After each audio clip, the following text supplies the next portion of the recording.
already know just where I be, dog. I ain't being cocky, but Philly what I'm reppin'. Watch me check it like it's hockey. I ain't tryna get it twisted. If you get it, then you got me. If you with it, cool. If not, I'll treat you like a Tamagotchi. I'ma let you down point. Yeah, I never disappoint. What's going on, guys? JHoyt back with you today. Welcome back to episode number 31 of the Seattle Attack franchise mode. Last episode was pretty quick, I know, but like I said in the previous video, that we're going to kind of go through them kind of quickly and, just get this last season under our belt and hopefully make it to the finals of the Stanley Cup. So today, after reviewing some stats and everything else, I said in the last video as well that I wanted to make sure that our team was going to win this year, 100%, no questions asked. And I kind of wanted to make a trade, and not in the fact that, something major. It's something relatively minor. And going through the trade block, I came across the Calgary Flames. Now, yes, we've traded with them before. However, they have Connor Brown up here on their trade block of someone they want to get rid of. And why, I don't really know. But he has 13 points this year so far in 24 games. So he's doing actually quite well. And I'm not exactly sure where he's playing in their lineup. I would guess maybe, top line, top two lines, maybe even third line. I'm not exactly sure. But he seems to be doing very, very well. However, he's on their trade block. And, where we're going to put him is definitely going to help us out. So, in this trade, I feel like we, out of all the people that we could possibly get or get rid of, Ryan right here, yes, we got him early on in his career. We kind of developed him and, he kind of earned a spot in the NHL. Well, he hasn't really done anything this year. And, I had some big hopes for him. So, if we can get a guy like, Connor Brown to come in and fill that spot, then that would be absolutely fantastic. And the other thing is that Tanabe up here, yes, he's like more of like a fourth liner, but if we can kind of move him back to the fourth liner, focus him on his grinding role, and maybe put Brown on our third line, then that would help us out tremendously. So I feel like this is going to be the trade we're going to make. There might be a little bit more trade value on the side of us, but not really too worried about it. But, $1.7 million, don't really care about that. But let's just make it go through. There we go. Connor Brown, welcome. Is this welcome back to Seattle? I think we had him before, if I'm not mistaken. But let's call him up. I don't know why he was sent down there. There he is. He's going to fit in perfectly on our third line, with the points that he's gotten, this year so far. I feel like that's going to help us out. Tanabe, although, he is more of that grinder, I'm not expecting points from him. If we could have guys that contribute with, all of our middle six guys, I'd definitely be happy with keeping him there. But that's the only trade I wanted to make. I just kind of was scrolling through the trade block, and, I saw him. So we're in a good spot going forward. I'm not really too worried about anything else. But, we're third in our division. We're 27 points. We're a few points off from second place. So we're in a good spot, like I said. So let's continue on here. Let's go a couple months and keep going here. So, if you guys don't remember, we started out 12, 9, and 3. So essentially, it's 12 and 12. Just putting the losses together there. But let's go a month to begin with here. Let's go after the Rangers game and before Toronto there. And let's just keep going. I mean, it's just working out really well for us right now. Except for those two losses early on in the video here. We still have the same trade block on, if you guys remember last episode, where we just said we wanted, players above 80 overall. And, I'm still just kind of seeing if anything's out there that we could get for free, essentially, and not really give up too much. But here we go, stringing together some wins. Got a 3-game winning streak going. And we continue here against the San Jose Sharks. Yes, we can. So 4-game winning streak. You'll love to see that. 5-game winning streak. Can we keep it going here against St. Louis? We can't. So we got a couple losses, and then we win again. All right. So we're still in a good spot. 2014 and 3. You'd love to see that. Where are we? We're still in third. We kind of dropped a little bit in points, but we have to beat St. Louis and Dallas whenever we face them. And now there looks to be a two-way kind of middle, tied for third in a sense, race for that third place spot. But let's go see. Did anyone perform better than anyone else? And let's see if we can swap around the lines just a little bit. But after checking out the stats one more time, I kind of noticed something. I was like, I never really checked on our goaltenders, because when we forgot to turn on goaltender rotations, that our goaltenders were obviously, the game's going to be a little bit unmatched. Well, let me just go show you. So you look at Cam Talbot, and he's doing fantastic this year. I mean, can't really complain about those numbers. Then we look at our backup in Ian Scott, and you could probably tell why we may have lost maybe a couple games in a row or something about that. 4 games played, 0 wins. He's 0-3 with under a 9 save percentage, over a 4.5 goals against. And in 4 games played, he's allowed 14 goals. So basically, he went from domination in the AHL, I mean absolute domination, to coming up to the NHL and has a horrible start. He had a great preseason. I think he went 2-0, and I think only allowed like 2 goals or something like that. So it wasn't bad at all. To now, he started off terribly. So if we can get a goaltender that could come in, be a good backup for us, and perform well, then we can move forward. And that goaltender is going to be Michael. Is it Michael? I think it's Michael. Yeah, Michael Hutchinson. He's played 10 games for Arizona this year. He is 7-1 with not the best save percentage and not the best goals against, but he's 7-1, so he's getting the job done in the games he's playing. So he's consistently been a pretty good goaltender for the past, however many years there. And for whatever reason, Arizona wants to get rid of him. So we're going to try to trade a prospect centerman and a 3rd-round draft pick in exchange for Hutchinson and some random older centerman down there. Will this go through? It goes through right away. Didn't even have to add anything else onto it. You'll love to see that one.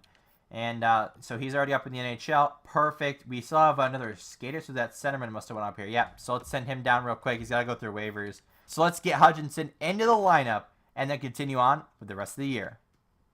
Now that we got Hutchinson as a backup goaltender, I'm expecting, obviously, him to maintain that good streak.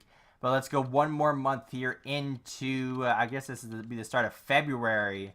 And then we'll be ready for the trade deadline. So let's get through January here and see what happens. Hopefully we can continue our good streak here of just winning games and putting together some good performances, leading us into the kind of the wrap-up of the regular season and put us in a real good spot for the playoffs. But all these losses early in February here are definitely not going to help us.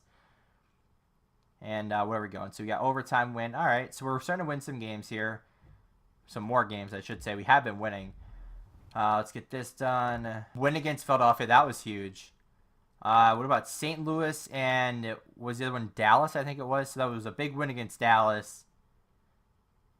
And we're setting ourselves up perfectly here. So overtime loss, shootout loss. There's both points. You'll love to see that one. And I think that's where we ended it. Or did we go a little bit farther? I don't remember now. That is where we ended it. All right, so perfect. We have wins over Western Conference teams. And even though, they got a point, we still have one more point than them. So we are not going to go up the trade deadline in this video.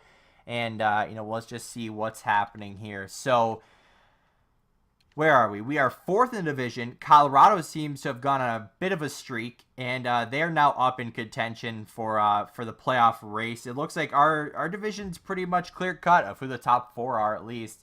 So let's start off. Let's go through the stats since we didn't go through them last episode. Let's try this again. So we are number 10, and we are mid of the way. Okay. Goals against. We are still one of the best teams as far as not allowing goals.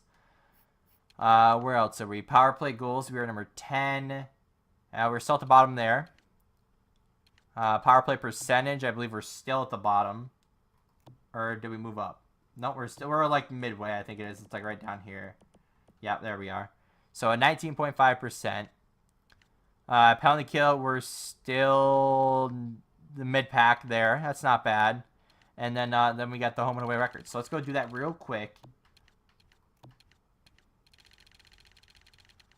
All right, where are we? We're down here. So we are 14-9-2 at home, 13-7-4 away, and in the last 10 we are 6-2-2.